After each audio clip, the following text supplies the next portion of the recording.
समस्त मित्रों को नमस्कार। मैं सात्विक कनिष्क साहू सात्विक योग यूट्यूब चैनल में आप सभी का बहुत बहुत स्वागत करता हूं। आशा करता हूं आप सभी स्वस्थ होंगे, आनंदित होंगे।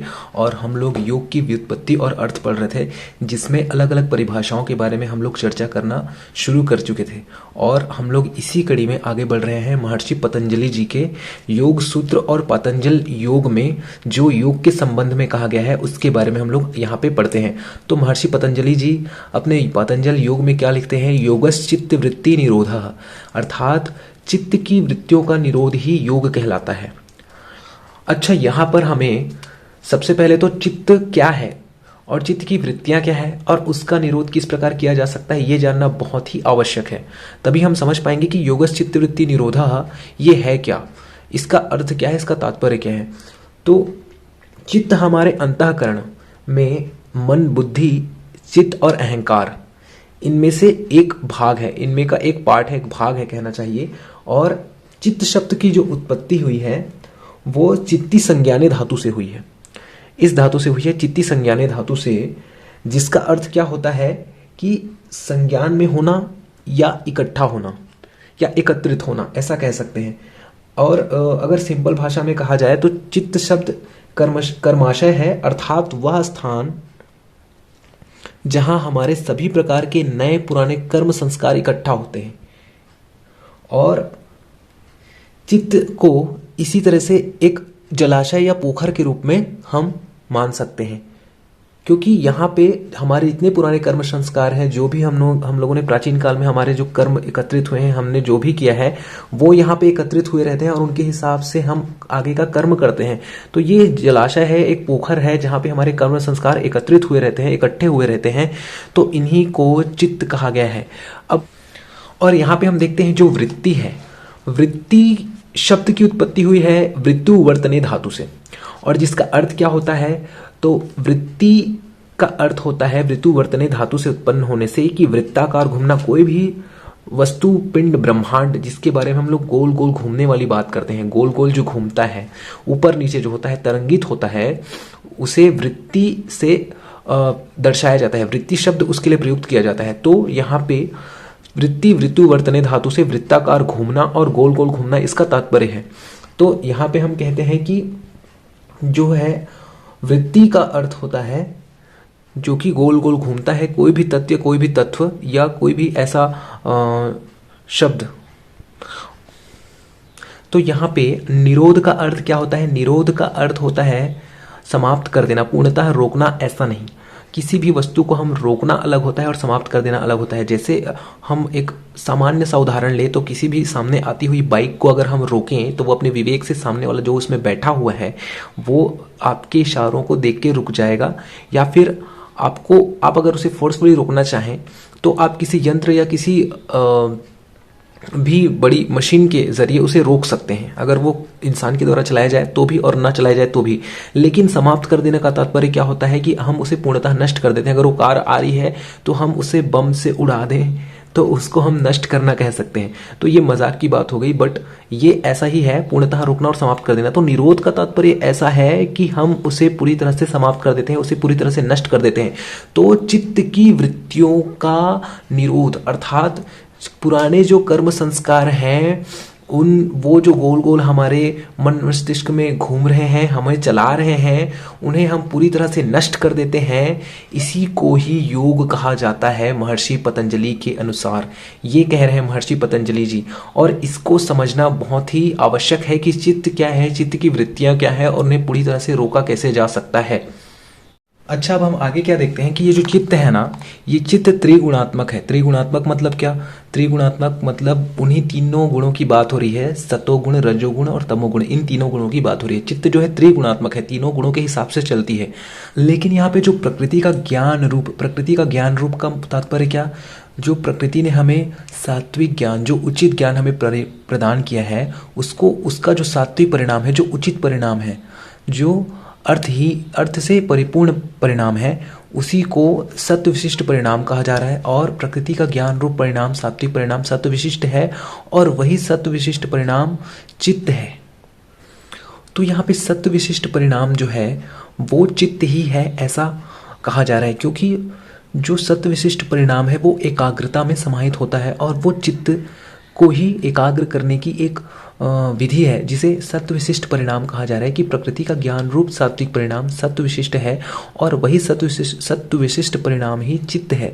तो चित्त का एकाग्र होना और एकाग्र होकर अपनी वृत्तियों से मुक्त होना और उनका निरोध होना, उनका समाप्त होना ही चित्त को योग की अवस्था में लेके जाता है। इसकी 5 वृत्तियां मुख्यतः दी गई हैं: प्रमाण, विपर्यय, विकल्प, निद्रा और स्मृति। तो ये सब अलग अलग वृत्तियां हैं। वैसे तो चित्त की बहुत सी असंख्य वृत्तियां हैं, फिर भी उक्त 5 रूपों में ही उनका संकलन यहाँ पे किया जाता है। और जिस विशेष अवस्था में चित्त की ये जो वृत्तियां हैं वो रुक जाती हैं, पूर्णतः समाप्त हो जाती हैं, वहाँ वही जो स्थिति है उसी स्थिति को योग कहा जाता है, वही स्थिति योग कहलाती है। तो इसीलिए महर्षि पतंजलि जी कहते हैं योगश्चित्त वृत्ति निरोधः। तो इन सभी वृत्तियों का रुकना, इन सभी वृत्तियों का समाप्त होना योग कहलाता है। अब इसी बीच हम थोड़ा सा इसके बारे में बात कर लेते हैं, प्रकृति के ज्ञान रूप सात्विक परिणाम के बारे में।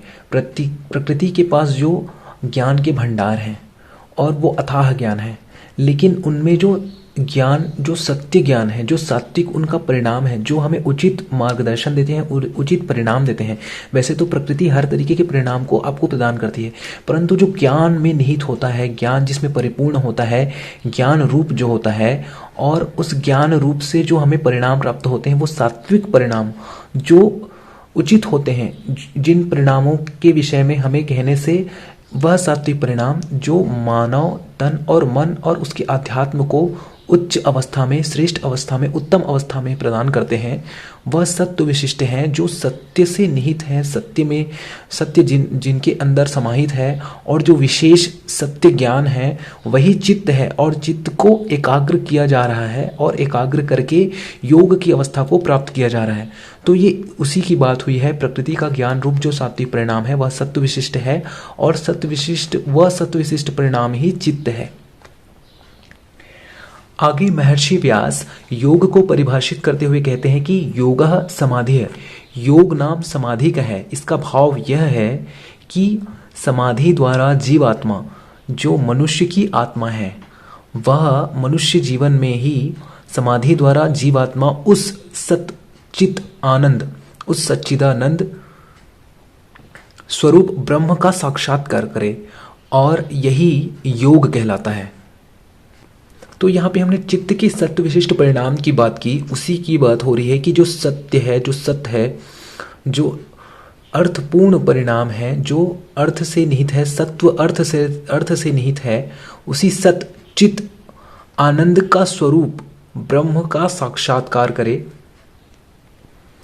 जो अपार आनंद समाहित किए हुए हैं, और जिस आनंद को प्राप्त करने के पश्चात किसी भी प्रकार के अलग किस्म के आनंद की इच्छा, अभिलाषा और अलग किस्म की जो मानव वृत्तियां होती हैं वो उत्पन्न नहीं होती, वही योग है। यही योग है जिसको महर्षि व्यास कहते हैं कि योगः नाम समाधि, सच्चित आनंद स्वरूप ब्रह्म का साक्षात्कार करना ही योग है। अगली परिभाषा हमें श्रीमद् भगवद गीता, जो हमारी बहुत ही आदरणीय ग्रंथ है, जिस ग्रंथ में श्री कृष्ण जी, भगवान श्री कृष्ण विभिन्न संदर्भों के प्रसंगवश परिभाषा प्रस्तुत करते हैं, योग की परिभाषा प्रस्तुत करते हैं और कहते हैं कि योगस्थः कुरु कर्माणि संग त्यक्त्वा सिद्धयोः समो भूत्वा समत्वम योगः उच्यते। ये 248 श्लोक का अंक है। तो यहाँ पे कहते हैं भगवान श्री कृष्ण अर्जुन को कि हे धनंजय, हे अर्जुन, हे पार्थ, तू आसक्ति को त्याग कर तथा सिद्धि और असिद्धि में समान बुद्धि वाला होकर योग में स्थित हुआ कर्तव्य कर्मों को कर, क्योंकि समत्व ही योग है। तो इसका तात्पर्य क्या कि आसक्ति को त्याग कर, आसक्ति अर्थात स्वयं के ऊपर और इस दुनिया के ऊपर जो मोह की भावना होती है, जिसे देखने के लिए हमारे मन मस्तिष्क में, जिसे हम कह सकते हैं कि एक डोपामाइन जो हार्मोन होता है, हमें बार बार उन सब चीज़ों के लिए प्रेरित करता है, हम उसके लिए मजबूर हो जाते हैं और ऐसी चीज़ें करते हैं जो कि हमारे लिए सही नहीं होती, हमारे मन मस्तिष्क को एकाग्र करने नहीं देती। तो उन्हीं आसक्तियों को त्याग कर जो हमें इस संसार से जोड़े हुए हैं, हमें इस संसार को मोह के रूप में बांधे हुए हैं, मोह से बांधे हुए हैं, उसी आसक्ति को त्याग कर तथा सिद्धि और असिद्धि में समान बुद्धि वाला होकर, सिद्धि और असिद्धि में समान बुद्धि वाला होना मतलब कि अगर हमें कोई प्राप्त है, कोई किसी भी प्रकार की श्रेष्ठता प्राप्त है, जैसे आप धनुर्विद्या में पारंगत हो, जैसे आप किसी संगीत विद्या में, नृत्य की कला में, या फिर किसी अभिनय कला में, या किसी ज्ञान में पारंगत हो, उसी सिद्धि में अणिमा महिमा गरिमा लघिमा इस तरह की सिद्धियां होती हैं, उन सिद्धि किसी भी सिद्धि में आप पारंगत हो, और यदि किसी भी प्रकार की सिद्धि आपको प्राप्त नहीं है तो भी समान बुद्धि वाला होकर, तो भी वहां पे समत्व होकर, अगर आप सिद्धि प्राप्त करने के पश्चात उन सिद्धियों का अहंकार अपने मन में रखते हो तो वो आपको समत्व की भावना नहीं देता। तो वहां पे आपको समान बुद्धि वाला समत्व का मन स्थापित करके स्वयं के अंदर योग में स्थित होकर, योग में इस तरह से योग में आप स्थित हो, समत्व में स्थित हो, कर्तव्य कर्मों को कर, क्योंकि समत्व ही योग है। क्योंकि इस तरह से समान बुद्धि वाला होना और योग में स्थित होना और स्वयं को नियंत्रित करना ही और समत्व में रखना ही योग है, ऐसा भगवान श्री कृष्ण इस श्लोक में हमें कहते हैं और अर्जुन को इन सभी तथ्यों के बारे में समझाते हैं कि इस तरह से आप समत्व होकर, समान बुद्धि वाला होकर अपने सभी कर्मों को कीजिए। इस तरह से आप अगर कर्म करेंगे तो ये योग है और ये समत्व ही योग है। इस तरह से समत्व होकर ही अपने सभी कर्मों को आप करते हैं तो एक कर्म योगी आप कहलाते हैं और यही समत्व योग है। आगे के श्लोक में भगवान श्री कृष्ण अर्जुन को बतलाते हुए कहते हैं कि बुद्धि युक्तो जहातिह उभे सुकृत दुष्कृते तस्माद्योगाय युजस्व योगः कर्मसु कौशलम।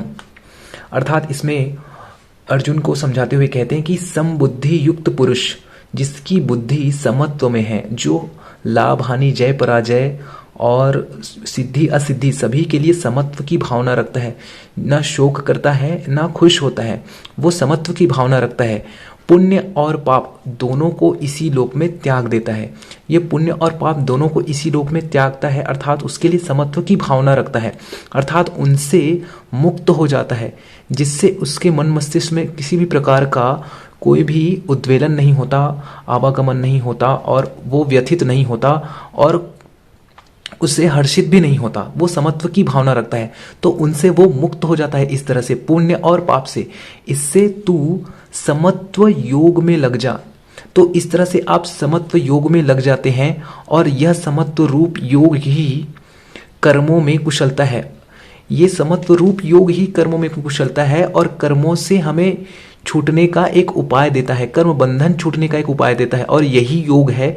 इसी योग को हम कर्म योग कहते हैं, जो कि भगवान श्री कृष्ण ने अर्जुन को समझाया है कि समत्व की भावना आपके मन मस्तिष्क में है तो आप समबुद्धि युक्त पुरुष होकर पुण्य और पाप से मुक्त हो जाते हो और एक योगी बन जाते हो, कर्म योगी बन जाते हो। आगे भगवान श्री कृष्ण कहते हैं कि तम विद्याद दुख संयोग वियोगम योग संगितम स निश्चयेन योक्तव्यो योगो निर्विण्ण चेतसा। तो यहां पे ये कहते हैं कि जो दुख रूप संसार, ये जो संसार है, जो दुख रूप है, दुख से निहित संसार है, के संयोग से रहित है। तो इस दुख रूप संसार के संयोग से जो रहित है तथा जिसका नाम योग है, जिसको योग कहा जाता है, जो दुख रूप संसार से के संयोग से रहित है, उसके संसार के उन आवागमन मनोभावों से रहित है, वही योग है जो कि दुख रूप संसार से रहित है, जो कि उससे अलग है और उसको जानना चाहिए, उसी योग को जानना चाहिए।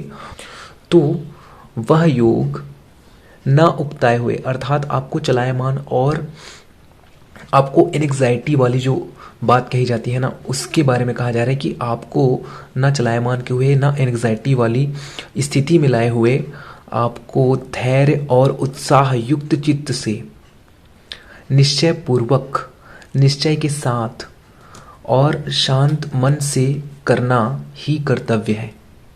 ये इसके बारे में भगवान श्री कृष्ण हमें योग के संबंध में कहते हैं कि योग संसार, दुख रूप संसार से मुक्त है और इसे हमें जानना चाहिए। और उस योग में धैर्य और उत्साह युक्त चित्त का निश्चय पूर्वक करना ही कर्तव्य है और यही योग है। तो इस तरह से हमने योग की परिभाषाएं, कुछ परिभाषाएं श्रीमद् भगवद गीता की, महर्षि व्यास की और महर्षि पतंजलि की हमने देखी। आगे हम योगा वशिष्ठ के बारे में पढ़ेंगे और इस तरह से क्लासेस चलती रहेंगी। कभी कभी देर हो जाती है, उसके लिए क्षमा प्रार्थी हैं, लेकिन आपसे अनुरोध है कि जितने भी योग के विद्यार्थी हैं उन तक ये वीडियो ज़रूर पहुँचाएँ और किसी भी प्रकार की त्रुटि होती है तो उनके बारे में कमेंट सेक्शन में हमें ज़रूर बताएं। तो फिर से बहुत बहुत धन्यवाद आपका। Thank you so much.